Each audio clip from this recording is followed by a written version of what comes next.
and here we go, this is where it all becomes official. Notice how the judge opens with the case number?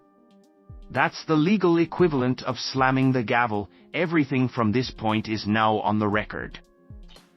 We will go on the record in the matter 24 CF 252. Wait, before I go on the record, a young little child. Interesting move here. The defense lawyer raises the presence of the client's 6-year-old daughter. Why? Because kids in the courtroom can shape perception. Judges, juries, even the public, seeing a child changes the emotional atmosphere instantly. My client's daughter. She's 6. I presumed that. This is very serious, and it could involve a lot of things said, and I wouldn't want any negative things or things said potentially that could harm or hurt her opinion of her father and her mother or anyone involved.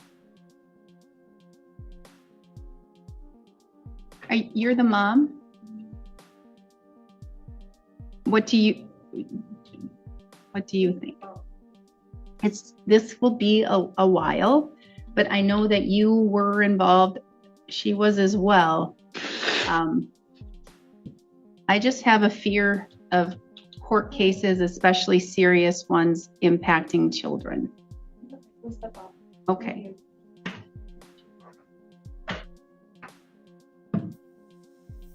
We will go on the record in the matter 24 CF 252, State of Wisconsin versus Andrew Sonnenberg. This date appears through District Attorney Kevin Schmidt in person. We have Renee Landgraf, defense counsel, in person. Mr. Sonnenberg appears in person in custody. We're set today in this matter. Here's the big reveal, sentencing day. The defendant, Andrew Sonnenberg, already pled guilty to first-degree recklessly endangering safety. That's a felony. The only thing left now? How long he's going to serve. For the sentencing portion of this case, Mr. Sonnenberg pled guilty to first-degree recklessly endangering safety, a Class F felony. The other matters were dismissed and read in for purposes of sentencing. The court ordered a pre-sentence investigation report. The court has reviewed that report. Defense ordered an alternate pre-sentence investigation report. The court has also reviewed that report. I need to briefly look to see if I wrote down anything that jumped out to me as being a material mistake or fact. I don't notice any. All right. This matter did end. Pause here. Competency review. That's a safeguard in criminal law. The court has to make sure the defendant understands the process and can participate in their defense. Without that, sentencing can't move forward. Involve a last minute after the plea competency review. The court during that review did find the defendant competent and able to proceed to sentencing. So we are here today. Victims' rights compliance. We are. All right, we're in compliance. We're going to have 2 victim impact statements. Before I begin, Mr. Schmidt, did you receive both of the pre-sentence investigation reports? I did. I have no correction to the court's PSI. All right. And I know Ms. Landgraf did as well. And as it relates to the defense's PSI, there are certain corrections that Ms. Landgraf has filed with the court. Ms. Landgraf, did you review both of these documents with Mr. Sonnenberg? I did, Your Honor. The document that I filed yesterday has the minor corrections to both PSIs. Okay. Oh, to both. Yes, that's right. To the DOC PSI and to the alternate. I did review that yesterday, so I was aware of that. I apologize for misstating. And you thoroughly reviewed those with Mr. Sonnenberg? To the best that I could, yes, Your Honor. All right. To the best that you could. So you did all that you can as a defense counsel to be able to go over the documents with Mr. Sonnenberg? Notice how the defense attorney emphasizes how emotional this was for her client. Classic legal strategy: humanize the defendant, paint him as overwhelmed rather than dangerous. Yes, it was a very emotional process. So we had to take some time and to get through it.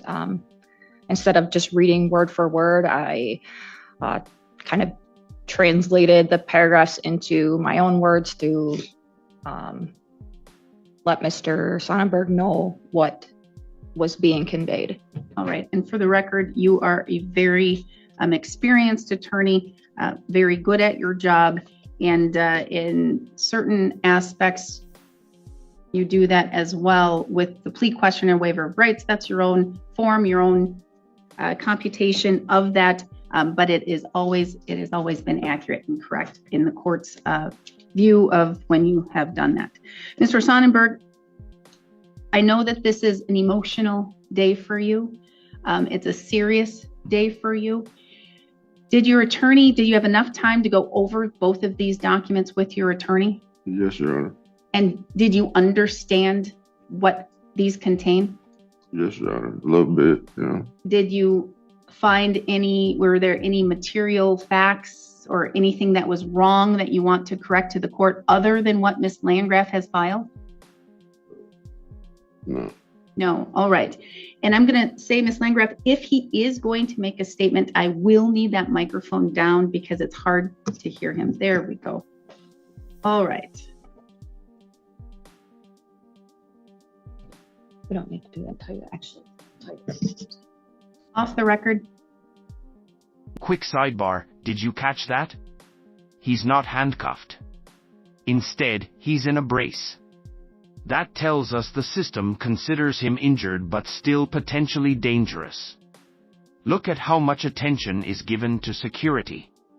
That's tension you can feel in the room. Is he not handcuffed? No, he's got a brace on his arm. We don't have handcuffs. All right. I'm sure it's a situation that we have a lot of enforcement here, that if something were to go awry, then we are here. All right, back on the record. Okay, so let's start with the first statement, Ms. Bauer. Who is going to come and make a statement?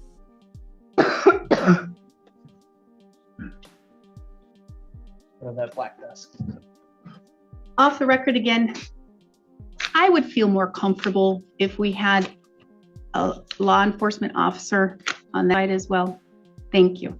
Thank you, Captain. Back on the record. Please state your name and spell it for the record.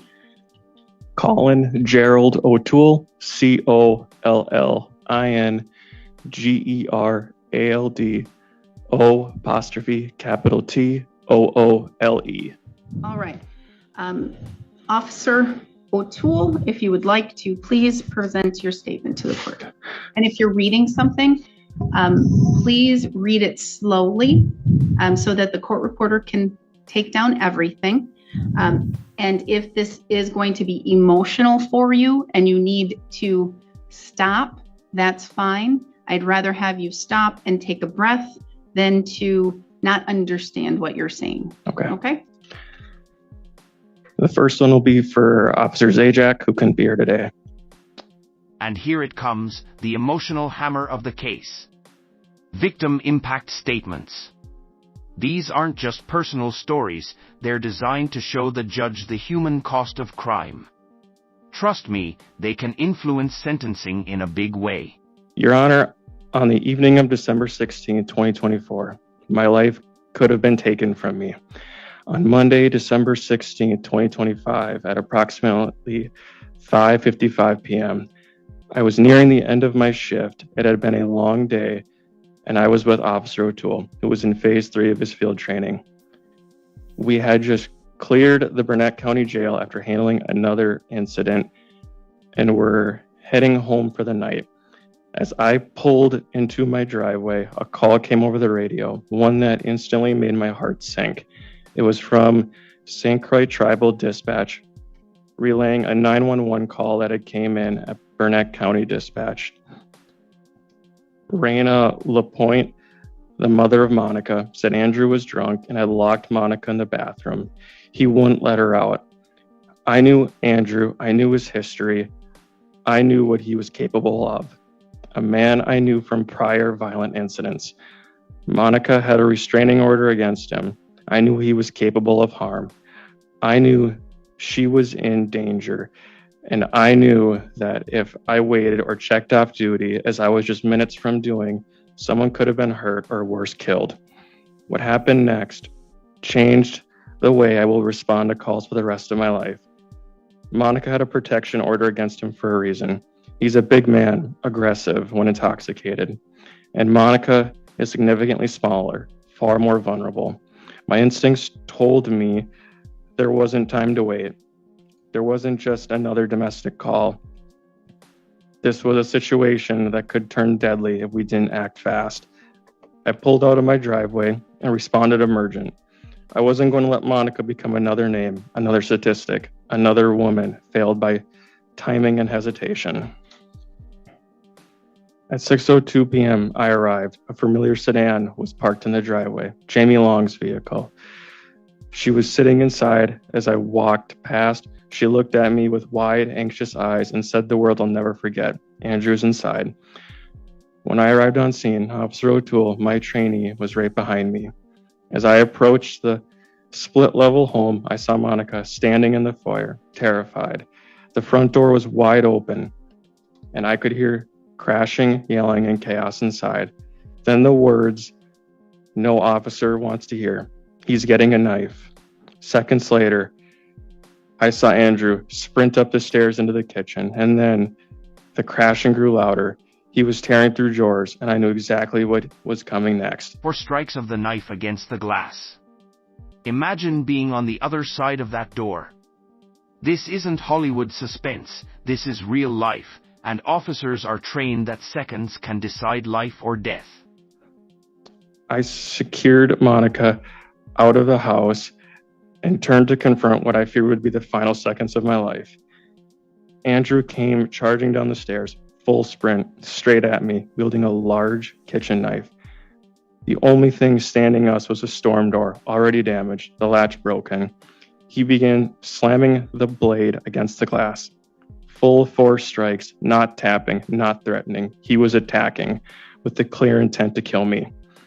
Each time his knife hit the glass, I braced for the pain to shatter. I could see the rage in his eyes, not fear, not confusion, just raw, violent rage. Inches separate that knife from my body. I gripped the door with everything I had, knowing that at any moment it could give way. I tried to de-escalate. I tried to speak to him. There was no humanity in his response, only aggression. He was out of control. He was focused on ending my life. In that split-second moment, with a weapon pointed at me and no barrier worth trusting, I had to make a decision, use deadly force or try to reposition. I looked behind me and saw something that stopped me. Raina LaPointe and a child near the stairs. I knew if I pulled my weapon and fired, I might hit one of them. So instead of protecting myself, I risked myself and I retreated to move to a tactical position. And just as I did, Officer O'Toole discharged his firearm, saving my life and possibly others.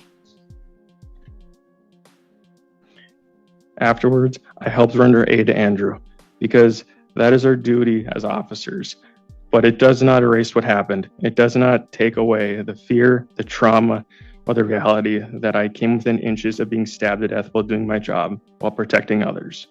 This wasn't a mistake. This wasn't a misunderstanding. Andrew Sonnenberg made the choice to turn a residence into a battleground, to turn a knife into a weapon, and to try to take a life that night, mine. Since then, I've struggled with the psychological toll of that encounter, the weight of having to make a life or death decision in a split second, the memories, that knife slamming into the glass, the look in his eyes, I still hear it, I still see it. I ask you to understand I wear a uniform, but I'm human. I have a family. I have people who expect me to come home. And on December 16th, at approximately 40 seconds after arriving at the scene, that was nearly taken from me by one man's violent and deliberate actions. This moment hits hard. He thought the last thing his family would see was his squad car leaving the driveway. No goodbye. This is why victim impact statements are so powerful. They transform cold legal facts into gut-wrenching reality. The hardest part of the whole situation was it was a normal shift that day. I was just pulling into my residence, getting ready to see my family, when I backed out of my driveway. I can't help but think I didn't call my wife or my kids when doing so. And if I got killed that night, the last thing they would have heard, the last thing they would have seen was my squad leaving the driveway after pulling in. No goodbye, no I love you, nothing, just taillights. The part that hurts the most, knowing what they would have felt, they would have had a lifelong sadness that wouldn't go away. They would always have those questions of what if, hold him accountable, not just for what he tried to do to me, but for the chaos, the trauma, and the danger he brought into that home that night, to Monica, to the child, and to my family. I'm asking, no, I'm pleading, for you to impose a maximum sentence allowed under law. Andrew didn't just break the law that night. He broke a woman's sense of safety. He shattered trust, and he showed complete disregard for the protection order meant to keep Monica safe. His actions were calculated, violent, and terrifying. Monica could have been seriously injured or worse. The fear in her mother's voice, the scene we walked into, the trauma that Monica will carry, none of it will be undone. He was proven time and time again that he's a danger, and to anyone he tries to protect her. The only way to ensure Monica's safety and to send a message that this kind of abuse will not be tolerated is to hold him fully accountable. Please, Monica, please, for Monica, for her family, for every victim who prays for the protection that comes too late, give Andrew the maximum sentence. He earned it. Officer Mike Zjac, badge number 435. Thank you. Now, Mr. O'Toole, yours, please. Yep. And again, if you need to take a second, you may do so. Okay. On December 16, 2024, a day that changed everything. It's my first day of I'm face. just going to ask you to slow down a little bit. Okay. You read Officer Zjac's very slow. Okay. Good. So please do that with yours. Thank you. A day that changed everything. I was in my first day of phase 3 FTO.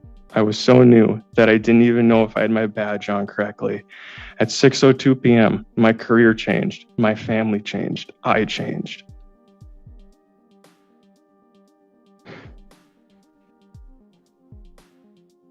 Take as much time as you need.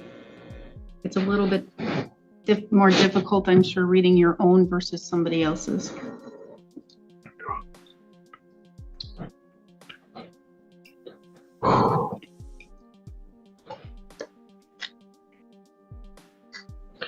I was on the phone with my wife when the call of a domestic in progress came out. I told my wife that I loved her and I would be home soon. Never did I think that was almost the last words I'd ever tell her. Officer O'Toole, you may take. Think about this, day 1 of real training, and you're suddenly in a life-or-death knife attack. Trial by fire. This officer went from rookie nerves to pulling the trigger in defense of his partner in a matter of minutes. Your time.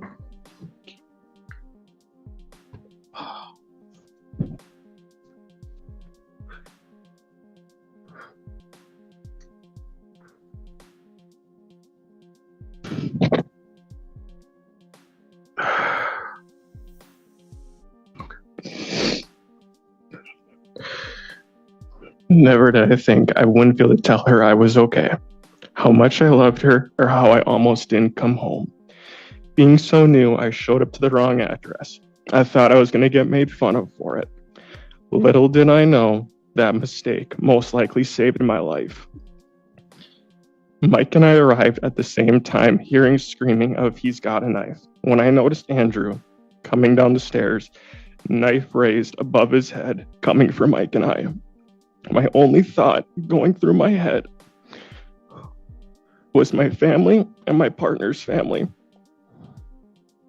How could I explain to them that I failed in doing my duties of keeping my partner safe? I couldn't let that happen. Andrew, even as you were laying on the ground, you still showed no remorse, no care, no regret for what you were putting your kid and family through. You will never change. You refuse to take accountability for your actions. If it wasn't for Mike's bravery of holding the door, even in the face of imminent death, everything would have been different.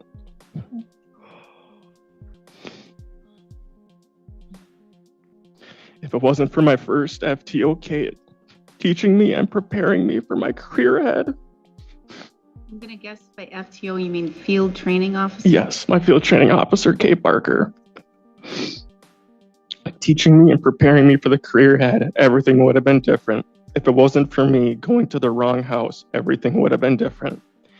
Even though I protected people and did my job and came home, it has not been without its challenges. I've spent many sleepless nights replaying the night of December 16th in my head and wondering what my future would look like. My family and I have shed many tears over an avoidable situation that could have costed my life or my partner's life. When people say life flashes before your eyes, I never believed them until that day. What I saw that day was my wife holding hands with a little girl.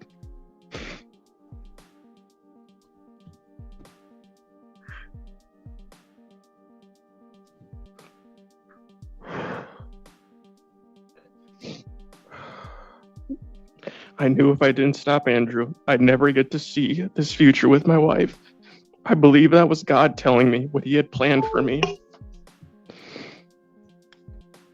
When I was at my lowest, I told my wife I couldn't see through this, and she asked me if I could see my next step and said, just take it. I will be there to catch you if you fall. That's what true love is. That night, I had to start my recovery journey. Through that, I got adopted into a new family, the law enforcement family, a family that checked on me continuously throughout my journey of coming back to the job, a family that has my back until the very end, a family that never let me be alone in my darkest hour. I can't thank the Burnett County Sheriff's Office, St. Croix Tribal, Siren, Webster, and Grantsburg Police Departments enough for their continuous support in my journey. Holly Hakes has helped me ground myself and the support that I've received and focusing on the future ahead. I'm not leaving. I'm not going anywhere. This is where I belong. This is what I'm meant to be. I would do it all over again for my brothers and sisters in blue. I will keep doing it because it's my job to make sure everyone goes home safe. In the words of Mark Peterson, in the end, all that matters is I did the right thing. All I ask is... Notice the theme? Both officers frame this not just as survival, but as a calling. That resonates with judges. It reinforces the idea that this crime wasn't just reckless. It was an attack on public safety itself. That justice be served in a way that reflects the seriousness of what my family and I endured. Thank you. Thank you, Officer O'Toole.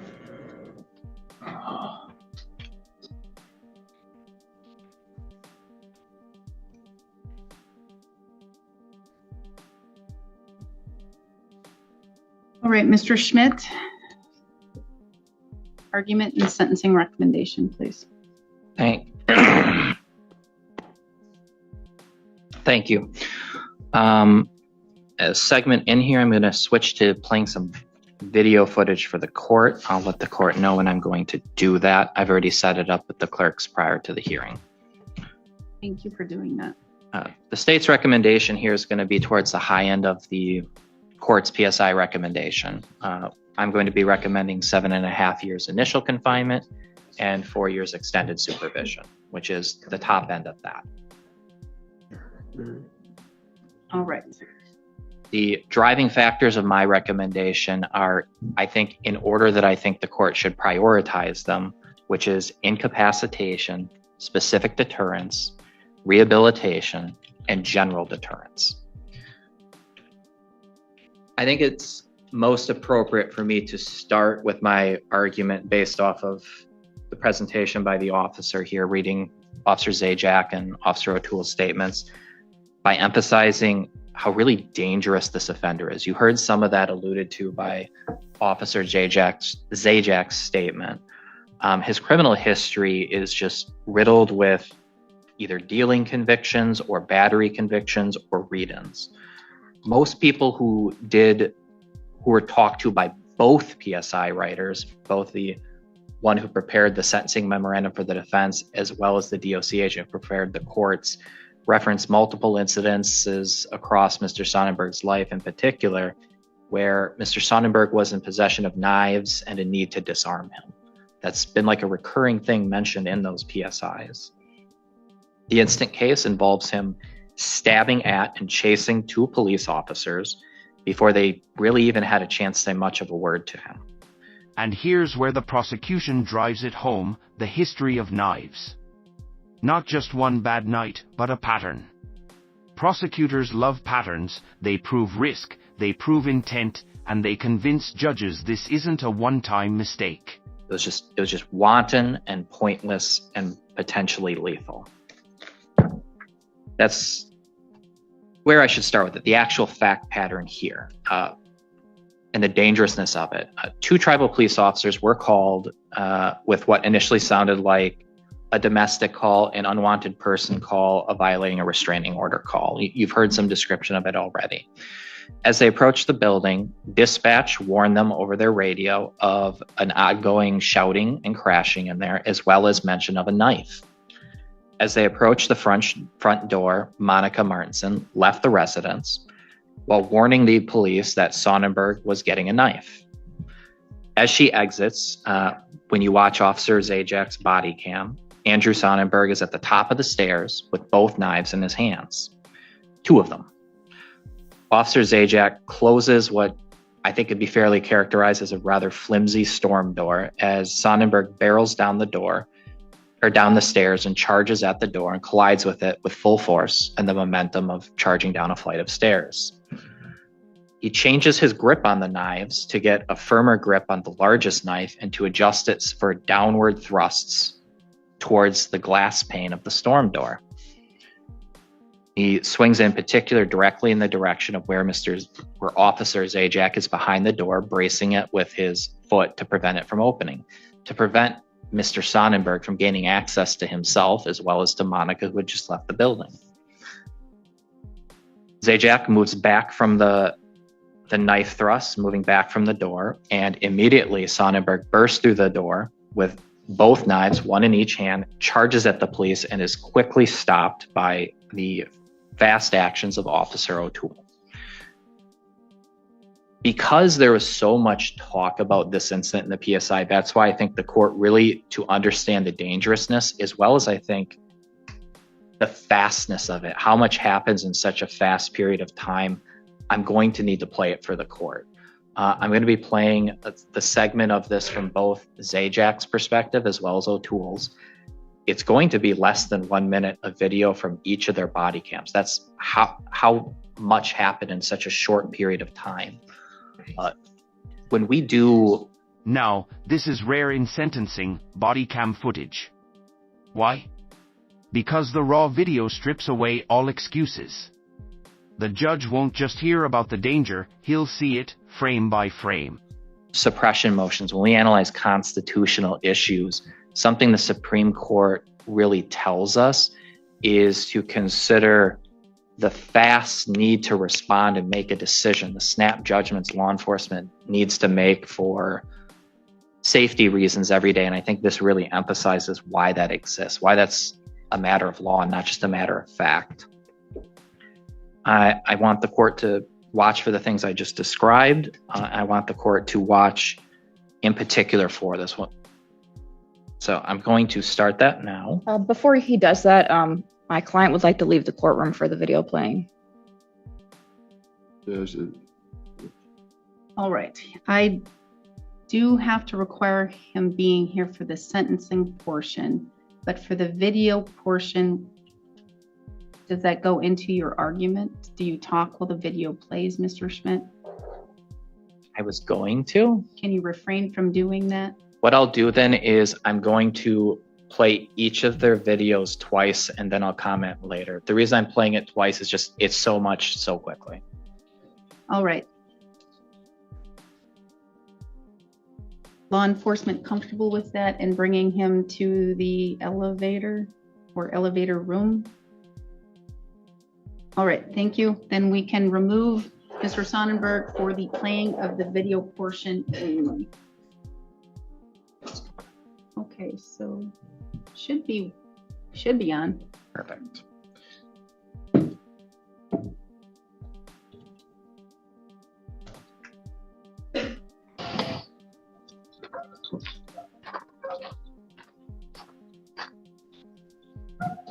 I'm in the house with Monica.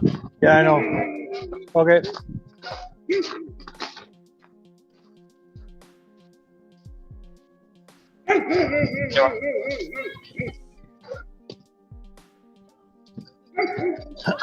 I hear a lot of screaming on the phone. Get out of the house. Get out of the house. My daughter's upstairs. Let's go, nigga! Hey, Oh my god. Andrew, stop. Just stop. Hey, stop. Want a gunpoint?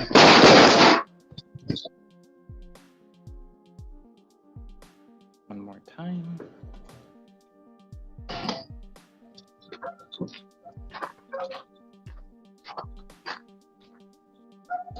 I'm in the house with Monica. Yeah, I know. Okay.